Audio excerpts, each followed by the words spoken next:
Peyad saint Xavier's പള്ളിയിൽ Christmas ആഘോഷിച്ചു. December 24 രാത്രി 11:30 ജപമാലയോടെ ക്രിസ്തുമസ് തിരുക്കർമ്മങ്ങൾക്ക് പ്രാരംഭമായി. ഇടവക വികാരി ഫാദർ ജസ്റ്റിൻ ഡൊമിനിക് ദിവ്യബലിക്ക് മുഖ്യ കാർമ്മികത്വം വഹിച്ചു. ഡീക്കൺ രജീഷ് ജെയിംസ് വചന സന്ദേശം നൽകി. ദിവ്യബലിയിൽ മുഖ്യ കാർമ്മികൻ ക്രിസ്തുമസ് തിരി തെളിയിക്കുകയും ഉണ്ണിയേശുവിനെ സജ്ജീകരിച്ച പുൽക്കൂട്ടിൽ കിടത്തി ധൂപാർച്ചന നടത്തുകയും ചെയ്തു. ഇടവക വിശ്വാസികൾ ക്രിസ്തുമസ് കേക്ക് കാഴ്ചയായി സമർപ്പിച്ചു.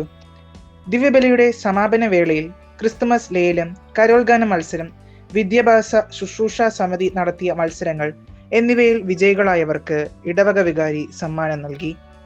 തിരുക്കുടുംബ BCC യൂണിറ്റ് തിരുക്കർമ്മങ്ങൾക്ക് ക്രമീകരണ നേതൃത്വം നൽകി. BCCകൾക്കുള്ള കരോൾഗാന മത്സരം തിരുക്കർമ്മങ്ങൾക്ക് മുമ്പായി സംഘടിപ്പിച്ചു.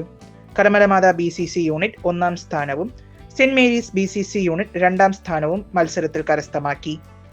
ദിവ്യബലിക്ക് ശേഷം കേക്ക് വിതരണത്തിലും കരോൾ സംഘത്തിന്റെ ഗാനാലാപനത്തിലും പങ്കുചേർന്നതിനു ശേഷമാണ് ഇടവക വിശ്വാസികൾ സ്വഭവനങ്ങളിലേക്ക് മടങ്ങിയത്. മീഡിയ മിനിസ്ട്രി, പേയാട് ഇടവക. കൂടുതൽ വാർത്തകൾക്കും വീഡിയോകൾക്കുമായി Peyad media ministry YouTube channel subscribe ചെയ്യൂ.